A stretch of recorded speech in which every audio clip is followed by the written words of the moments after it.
Assalamualaikum warahmatullahi wabarakatuh. Puji syukur kehadirat Allah Subhanahu wa taala. Salawat serta salam kepada junjungan Nabi besar Muhammad SAW. Salam bisnis. Pagi ini saya akan memberikan beberapa ilmu bisnis atau kita sharing bisnis, di mana beberapa hari yang lalu kita memperingati lahirnya Raden Ajeng Kartini, di mana Raden Ajeng Kartini menulis beberapa surat yang suratnya diberikan atau dikirimkan ke sahabatnya di Belanda, dan sahabatnya mengumpulkan surat-surat tersebut menjadi buku. Judul buku tersebut ialah Habis Gelap Terbitlah Terang. Dalam buku yang saya tulis, saya mengupas atau saya mengutip dari Habis Gelap Terbitlah Terang. Saya melihat pada tahun 1998 bulan Mei, saat setelah kerusuhan, betapa gelapnya Jakarta pada bulan Mei saat itu. Saya dari arah Grogol ke Bekasi, sepanjang jalan saya saat itu masih naik bis, sepanjang jalan luar biasa gelapnya. Dari masalah atau dari kerusuhan, ada bakar-bakaran saat itu mengakibatkan ribuan karyawan di PHK. Nah, kalau kita lihat, memang dampaknya sangat luar biasa bagi orang-orang yang di PHK, bagi karyawan yang di PHK. Karena mereka untuk kebutuhan sehari-hari, kebutuhan makan, buat hidup mereka nggak ada untuk menyambung hidup mereka karena nggak ada pendapatan lagi. Nah, ada beberapa sahabat saya yang punya keahlian, contohnya dia chef, dia ahli di bidang masakan, dia ahli memasak, katakanlah. Nah, mereka berkreasi. Setelah mereka di PHK, mereka berkreasi. Mereka membuat masakan-masakan yang biasa mereka masak di hotel bintang 5 atau di mall. Nah, mereka meracik dan seterusnya sehingga kita bisa merasakan makanan hotel di kaki 5 dengan harga kaki 5. Jadi kita bisa merasakan masakan bintang 5 di kaki 5 pada saat itu. Jadi mereka tidak tenggelam, tidak mereka banyak mengeluh dan diam, tetapi mereka berkreasi dengan mereka punya keahlian. Dia nggak punya keahlian pun mereka mencari tahu, mencari solusi, bangkit. Jadi artinya habislah gelap, terbitlah terang. Nah, di suasana saat seperti ini dengan adanya maraknya virus corona, banyak sekali karyawan yang di PHK juga, dan dampaknya hampir sama juga. Mereka sulit untuk mencari kebutuhan. Bahkan ada karyawan yang sudah PHK kemarin datang ke saya, sangat prihatin sekali. Jadi pagi, ini sebelum Ramadan ya, pagi dia sarapan uduk dengan anaknya. Dia tinggal berdua dengan anaknya. Pagi sarapan uduk 5.000. Terus dia siang nggak makan. Dia makan saat mau tidur, sudah malam. Saya tanya, kenapa kamu siang nggak makan? Udah nggak ada uang lagi. Untuk mencukupi kebutuhan sehari-hari, dia hanya mengeluarkan biaya 20.000. 5.000 untuk uduk, ya, di sekitar saya ini masih ada uduk yang seharga 5.000. Nah, berdua makan, terus lalu malam dia 10.000, ada di sini paket nasi padang 10.000. Nah, mereka satu bungkus itu berdua. Jadi artinya ini sangat prihatin. Dia siang tidak makan, makannya hanya malam. Kenapa alasan dia? Karena kalau malam dia nggak makan, dia nggak bisa tidur, lapar. Nah, kalau siang masih bisa ditahan sama dia. Nah, jadi dilihat dari kondisi saat ini, memang kita benar-benar sangat prihatin. Jadi saya menghimbau kepada para sahabat saudara semua yang ada dana lebih atau ada tabungan yang lebih, ayo kita sama-sama kita bantu mereka. Karena saat ini sekarang banyak orang yang sakit perut karena kekenyangan. Tapi ada juga yang sakit perut karena kelaparan. Nah, dengan kaitan ilmu bisnis yang akan saya berikan sekarang ini, memang pada saat sekarang, kalau ditanya, bila mana saya mengisi acara seminar, Pak Firdaus, saat ini bisnis apa yang akan kita buka? Karena semua bisnis sudah ada. Ini sebelum corona, atau saya pernah tahun 2009 saya mengisi bisnis tanpa modal oke, bermodal juga oke. Nah, jadi ada beberapa satu pertanyaan seperti itu, saya dengan mudah menjawabnya. Yes, saat ini seperti halnya bisnis, semua memang sudah ada. Dari laundry baju, laundry helm, cucian apapun ada. Dari nasi goreng biasa, nasi goreng spesial, sampai nasi goreng gila. Mungkin bukan ini, orangnya mungkin berkreasi untuk menciptakan suatu hal yang kira-kira bisa membuat orang itu, wah apa sih ini, membuat orang penasaran. Karena dalam ilmu bisnis, penasaran diganti M-nya menjadi penasaran. Dari penasaran itu orang akan mencari tahu, membeli. Nah, terus kemudian ada juga saya sering diundang itu dari Dompet Alpha. Ada salah satu pengusaha, beberapa pengusaha yang audiensnya itu, dia bertanya kepada saya, Pak Firdaus, enak bilang bisnis ini maju, bisnis ini maju. Nah, saya sudah beberapa kali menjalankan bisnis, tapi mati terus. Nah, ini akan saya coba jawab, saya utarakan jawaban saya pada saat itu. Nah, kenapa dia mau mulai bisnis itu, tapi bingung untuk memulai bisnis apa? Satu dan mudah saya jawab, ya iyalah seperti yang dikatakan oleh yang pemiliknya, Bapak Raffi, pada saat beliau mengisi seminar di Trisakti. Ilmunya adalah metal atau dibalik latem. Latem, lihat, amati, tiru, evaluasi, dan modifikasi. Nah, kita melihat, lalu kita tiru, kita evaluasi dan modifikasi. Seperti halnya ada tahu goreng. Nah, tahu goreng ini yang dulu kita tahu hanya isinya toge, bihun.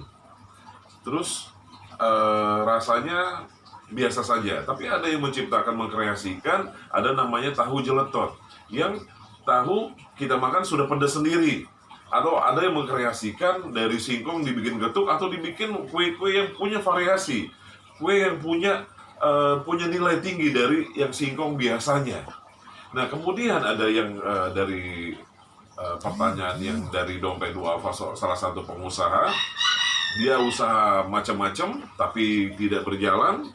Jadi saya bilang, Bapak suka main bola, atau setidaknya Bapak suka nonton bola? Suka, katanya. Nah, pada saat kita nonton bola, katakan main bola, pada saat orang mau nendang penalti, apakah orang nendang penalti itu taruh bola langsung ditendang? Nah, tidak. Jadi artinya taruh bola, kita mundur dulu. Dari mundur itu kita bukan hanya bengong, kita bukan hanya wah. Nah, jadi kita berpikir, kita apakah tendangan kita ke kanan, kiri, atau atas, atau bawah. Artinya pada saat mundur itu kita berpikir, bukan diam atau terpaku dengan penonton atau apa. Nah, jadi artinya kita berpikir, saat udah titik ketemu, mana yang harus sasaran yang kita mau tendang, kita lari cepat. Nah, pada saat mundur pelan-pelan.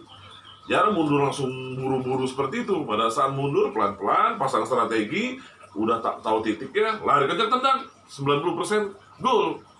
Nah, itu juga begitu juga dengan bisnis. Pada saat kita mulai bisnis ini, kita jatuh, bisnis ini kita jatuh lagi, bisnis ini kita, wah kenapa ini nggak berjalan lagi? Nah, kita jangan terus, berhenti dulu, mundur dulu, berpikir, apakah dari pelayanan kita kah? Apakah dari harga kita kah yang terlalu mahal? Pelayanan kita terlalu jutek? Karena dari pelayanan ini terkadang hal yang kecil seperti halnya kita jatuh kebanyakan orang bukan dengan batu yang besar sebesar badan saya ini, nah, tapi orang jatuh kebanyakan dari batu yang kecil yang tidak kelihatan. Orang bisa jatuh. Nah, tetapi artinya kalau kita punya hati-hati dengan, atau kita katakanlah dengan pelayanan yang bagus, pelayanan yang seksi, bukan seksi arti buka baju, paha tinggi-tinggi, bukan itu seksi dalam arti yang saya katakan ini. Artinya seksi adalah service excellent for you. Nah, jadi kita memberikan pelayanan yang terbaik kepada calon-calon pelanggan kita, kepada pembeli kita. Nah, kemudian kita lihat harga kita. Apakah harga kita ini lebih mahal dari orang lain? Kita memberikan harga tapi kita nggak melihat harga tetangga kita, harga yang di sana. Kita harus survei dulu harga yang kita jual itu cocok nggak atau masuk nggak ke tempat yang kita jual. Pernah saya berdebat dengan salah satu sahabat saya. Dia seorang akademisi. Beliau bilang, Bang Daus, harga semua, jika ada suatu produk yang suatu produk ini jika dijual dimanapun harga itu bisa sama. Katakanlah dari warung satu ke warung lain itu harga, katakanlah harga roti itu bisa sama semua. Saya katakan itu bisa berbeda, Bu. Karena gini, saya usaha kue juga, cake bakery juga. Jadi artinya ada orang yang beli katakanlah di pabrik saya itu berbeda dengan belanja atau beli di tempat warung-warung. Atau saya ada nitip juga, saya jual juga ada beberapa supermarket katakanlah. Harga supermarket dengan warung itu pasti berbeda juga. Kenapa? Dari nilai, dari biaya sewa itu yang akan mengakibatkan harga bisa ada perubahan. Nah, kita pun memberikan harga pun kita harus menyesuaikan juga. Jangan pula kita pengen harga sama kayak harga pabrik atau harga warung, padahal kita di supermarket kita nggak bisa nutup karena apa? Biaya sewa mahal. Nah, kemudian dari tadi yang saya katakan, dari pelayanan, terus dari harga, apakah dari tempat kita juga? Nah, 4P katakanlah, dari tempat, ya kan? Nah, dari tempat ini, apakah tempat kita ini nggak ada parkir contohnya? Apakah dari tempat kita ini terlalu sudut sehingga orang jarang ada yang lewat? Nah, itu semua harus dikaji. Jangan kita pada saat kita jatuh, pada saat kita gagal, terus kita maju terus, uang berapa aja habis. Jadi kita harus berpikir dulu, mundur dulu. Nah, pada saat sekarang ini lagi dampak virus corona ini, banyak juga yang bertanya dengan saya, Bang, saat corona ini bisnis apa Bang yang cocok kira-kira kita jalankan? Sahabat-sahabat saya banyak yang telepon. Nah, saya agak berpikir juga saat ini, kalau dulu pada saat pertanyaan-pertanyaan dimanapun, saya dengan spontannya. Dan alhamdulillah peserta seminar-seminar saya puas dengan jawaban saya.